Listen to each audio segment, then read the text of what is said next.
In this video, in an ongoing effort to get back to my roots, so to speak, we're going to take a look at a couple of knives here that have gotten a whole lot of attention over the last several months. We're talking about the Mora Garberg. We're going to look at the original stainless version and the recently released carbon steel version of the Garberg, coming up next here on Survival on Purpose.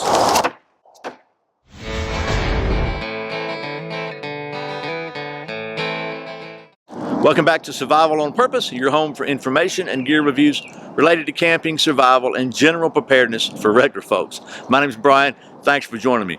So the folks at Mora, did I say that right for you folks over there in Sweden? We call them Mora knives here in Georgia. But the folks at Mora were kind enough to send me one of their Garberg original stainless models and the highly anticipated carbon steel model of the Mora Garberg. This is a full tang, really solid knife. This is the knife I think that Dave Canterbury, I saw on a forum recently, said that if he could take one knife into the woods with him, this would be it. That's pretty high praise. We're going to see how this thing stacks up in just a minute down at the old stump top test, but I'll show you a couple things about these before we do. So first of all, they come with several different sheath options. We've got the standard. This is a standard Mora plastic style sheath. This has just got a little belt loop on it that hangs right there. A little different from the standard one. They've also got what they call their multi-mount option available, which is just a system that allows you a lot of flexibility in mounting this thing to wherever you want to. Obviously, you can see the slots here. It's good for molly. It's got some screw holes in here. It comes with some extra Velcro straps. You can strap it around a post or a pole or something on a four-wheeler, on your vehicle or wherever. You can put it on your pack straps. It's just got a lot of different options on there. It's got a little retention here too, just to give you a little added retention. Even if you want to mount it upside down, you got this extra strap, and it fits in there pretty tight. So what I thought we'd do is we're going to take it down to the old stump top in just a minute. We're going to do the standard knife test with this thing. We're going to check and see how well this thing does, you know, the minor batoning and carving, and we'll probably try to do a little bit of fire starting with both of them. And then we'll probably take it to the ultra scientific testing facility here at Survival on Purpose Worldwide headquarters and do a little balance testing. So instead of me rambling on, let's just take you down to the old stump top and we'll do some of that knife stuff. Okay, first of all, let's talk about what is the same on these knives. They both have pretty much the same dimensions. Here's the stainless steel, and here's the carbon steel, which is black. They both feature a 4.3 inch or 109 millimeter blade length with a 9 inch or 229 millimeter overall length. They both are 0.13 inches thick or 3.2 millimeters. They both have a very sharpened spine for striking a ferro rod. They both weigh 8.5 ounces or 240 grams. So very, very similar. Not a lot of difference in the I guess the dimensions or specs of them. The biggest difference is this is the Mora stainless and this is a carbon steel version. They're both, as you can see, full tang. They have a little bit of an exposed tang here. They both have a very, very comfortable Mora handle, and they both have a really nice Mora Scandi grind, which is just that Moras are known for their sharpness and their utility and just being a really good knife. And the one problem or at least the one drawback a lot of people might have had with the Mora is that it didn't have a sharpened spine. They were kind of rounded off because of the laminated steel they used in some of their other knives. And this one actually has a very sharpened tang here. It's that edge is kind of sharp. We're going to check that out. But they're just really nice, lightweight, solid knives. And like I said, Dave Canterbury says this is a knife he would choose to go in the woods with. So we're going to do some standard knife tests. We're going to do a little bit of batoning. I've got some, I got a piece of cedar here, which has been dried out pretty good. We're gonna chop through that and just some basic stuff. We'll do a little bit of carving, maybe carve some feathers, and then do I've actually got some flint and steel and a little bit of a bird's nest. We're gonna try the carbon steel out on some flint and see. That's really the only, I guess the biggest advantage to the carbon steel is potential advantage is you can potentially strike a spark with a piece of flint or a rock on the spine of it, and it's maybe a little easier to keep sharp than the stainless in the field. So we're going to move these out of the way, and let's just get started. We'll start with the stainless. Kind of move my little pad here out of the way. We got a little, that's a piece of, I thought it was a bug, it's just a little piece of paracord. All right, move you out of the way. Let's get this piece of oh, it's a pretty good sized chunk of pop. I think this is, I'm sure this is poplar here. So let me just go ahead and so we're going to split it down up here. It's got some knots in it, so I'm going to back you up where you can see how well this thing goes through those knots. I know a lot of people think it's ridiculous to have to baton a knife, but if you needed to split something small like this, I don't think it's ridiculous at all. I think it's just a pretty decent use of a knife. And if you don't want to do that, well, then don't do it. How about that? But I think it can come in be a pretty handy skill to know. And you know, people see on YouTube doing all sorts of gigantic splitting tests, but I don't think anybody really recommends trying to split a huge amount, you know, cords of firewood with a knife, obviously. But if you're trying to carve out a fireboard, like for example, we'll just take you down here now. We've got that split out a little bit, just to show you. If I was going to carve a fireboard out of this thing, I probably want it to be a little bit flatter on both sides. So, you know, for a bow drill, and actually, probably get rid of that chunk of stuff there, but you can see that's the kind of thickness you're looking for a bow drill, probably for a hearthboard. And then you could see if we can get it carved down in there a little bit more. Kind of split out the side on me there, so it's kind of difficult, but the Scandi grind allows you to kind of, if you can see that from the back side, to kind of get a little more control with it, and just do a little crafting, like so. So you wind up with a, you know, maybe a 1/2 inch thick hearthboard. If you wanted to drill a hole here to start it, you can certainly, you know, start your burn-in process with a nice little hole here, like so, and maybe carve a notch in the side. And we can go ahead and do that now, I guess. A lot of people want to use a saw for that, and you can, but if you don't have a saw, you can do it with a knife.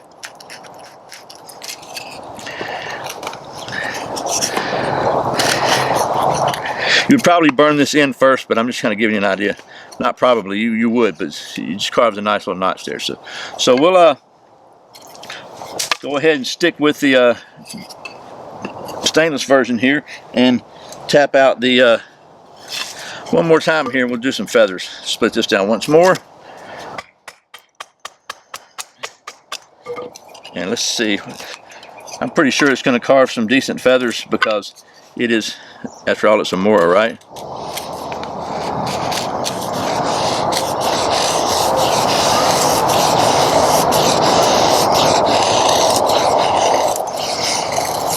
Sorry, I had to change my memory card there, so let me get back here where you can see it. I don't know if you can see that up there, so I'll move it back here. So you can use the very tip of this thing, it gives you a lot of control, or you can bring it back and use the back of it. But all in all, obviously it's a Mora. Obviously it does a good job with feathers. So we'll just pop that off there now.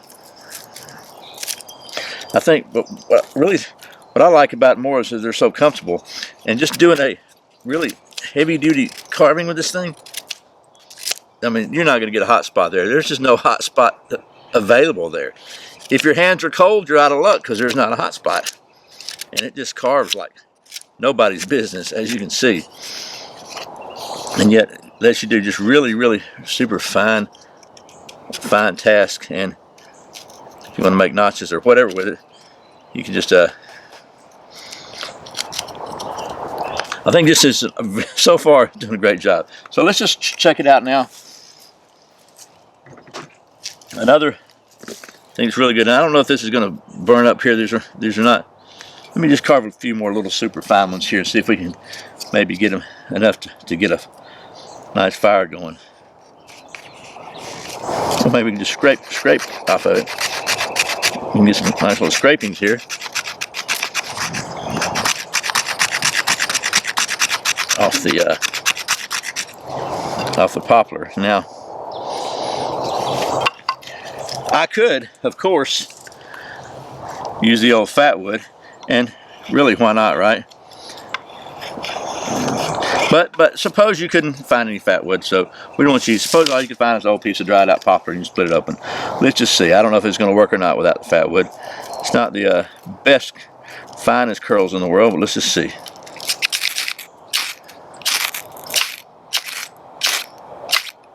Yep, there you go. I knew it would work. Just a really sharp spine. So that's the Mora stainless. Pretty good there. Let's take a look at the carbon steel now. So there's the carbon steel. We'll put this. Let's just put this on out and save the stump for later. I'm gonna go ahead and take the carbon steel and do the same test with it. I want to be consistent, so I'm gonna take and split this piece of wood out one more time from the top, like so. So let me tilt you up, let you see that, so there's no shenanigans here, as if there would be shenanigans in a minor batoning video. And we'll just go ahead and chop this out. Probably gonna wind up going. Looks like we're gonna wind up going straight through or beside that little knot there. Another knot right there, as you can see. We're gonna go right through it. Nothing major. Turn you around and get up here where we can get to the split it down. We got that. Let's just go ahead and carve this thing here off a little bit and see if we can use some of that hard carving task. Only hot spot I've got right now is right here. So let's just break that off. Split it down one more time. Try to get it, make some feathers with this one. There's that. Move this out of the way. Let's just see what happens here.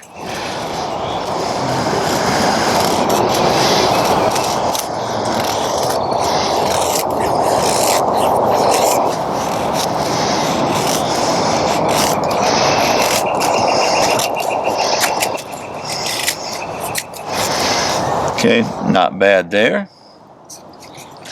Let's chop her off. Do the same test with the ferro rod, cause why not, right?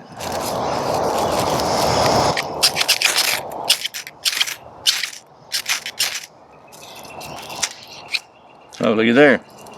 And there we go. So, not bad there. But this is a carbon steel model, so we're going to try something a little bit different now. I want to show you also, if you want to be a little safer, you can put the knife in the sheath like so, and you can still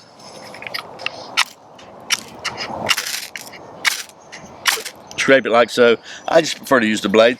Okay, so let's move you all out of the way there. I've got myself a little somewhat of a bird's nest here ready, just to be optimistically prepared.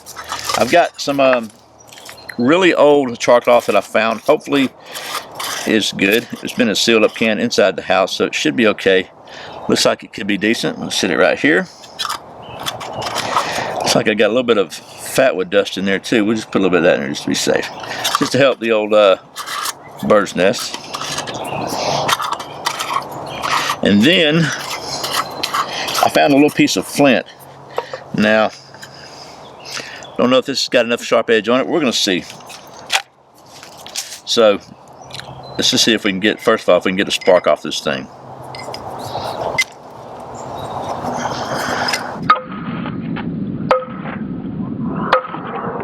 Oh yeah, look at all the sparks on that. Wow, that's amazing. So let's just see what happens. We put this on top like so. Are you with me here now? Let's do it. Let's see.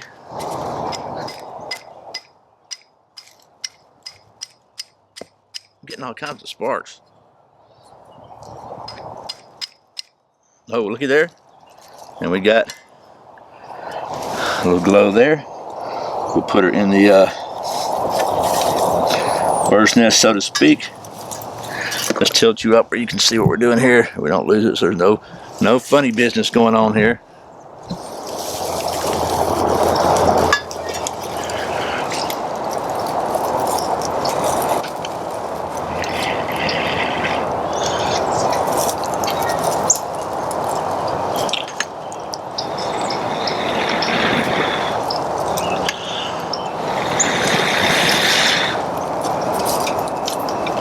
There we go.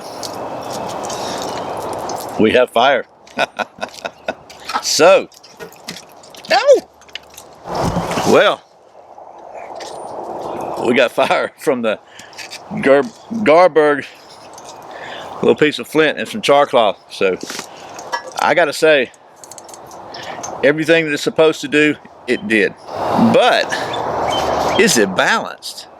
Okay, well, as you saw, both the stainless steel version and the carbon steel version of the Garberg did everything a knife should do, in my opinion. Even a little light batoning, carving. Didn't really do any chopping with this because it's not a chopper, but I guess if you had to baton it through something smaller, you could cross baton. They did exactly what Moras are really famous for, is the carving stuff. But unlike some of the earlier Moras, they have a very sharp spine. Both of them did an excellent job on striking a ferro rod, and the carbon steel version absolutely rocked with a piece of flint and some char cloth. So, which is all well and good, but if you know anything about knives, you know that probably one of the primary considerations when choosing a knife is it balanced? And here at Survival on Purpose Worldwide headquarters, as you know, we maintain a state-of-the-art cutting-edge knife testing facility, and one of the stations that we're very proud of is our balancing testing facility. So even though the sun is shining brightly on the side of my head, we're going to give it my best shot into the sun. So let's see how well this thing is balanced. Okay, I got to give myself a little bit of a disclaimer here. As you can see, the sun is very bright in my eyes. I don't know how those guys in World War II did it. So let's just see.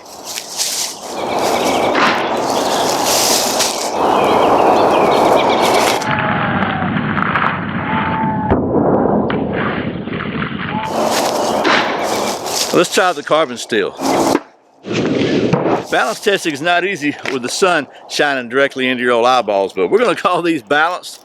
And I got to say, I'm very, very pleased with these knives. And I know you're going to ask, at the time of this video, the cost of these things is somewhere between 80 and 120 bucks, depending on which knife, which sheath, and where you buy them. So they're not the classic $15 Mora, but they're also full tang, sharp spine, just very, very solid knives. So either one of these would be a knife probably you could trust your life to. And like I said, I saw where Dave Canterbury said if somebody asked him which one, if he could take one knife into the woods, what it'd be, he said it'd be this one, the Mora Garberg Carbon Steel. So that's pretty high praise there. I can't find any reason to disagree with him on that. It just seems like a really solid knife. But nothing wrong with the stainless either, and if you're in an area where, you know, salt water might be an issue or just maintenance is a problem, you can't go wrong with the stainless knife. So either one's a great choice. Once again, thanks to the folks at Mora. Did I say that right? I'm a Georgia boy, okay? The folks at Mora for sending me these so I can show them to you. As always, thank you for watching Survival on Purpose. I put out a brand new video every Friday and Saturday, and very often random videos throughout the week. You can check out another one right there. If you're not subscribed, you click right down there in the corner and subscribe, and click that little bell when you do, little bell notification icon thingy, so you can get notified whenever I put out a new video. I really appreciate your support. Once again, my name's Brian. You're watching Survival on Purpose. Remember, survival's not an accident, so be prepared. I'll see you next time.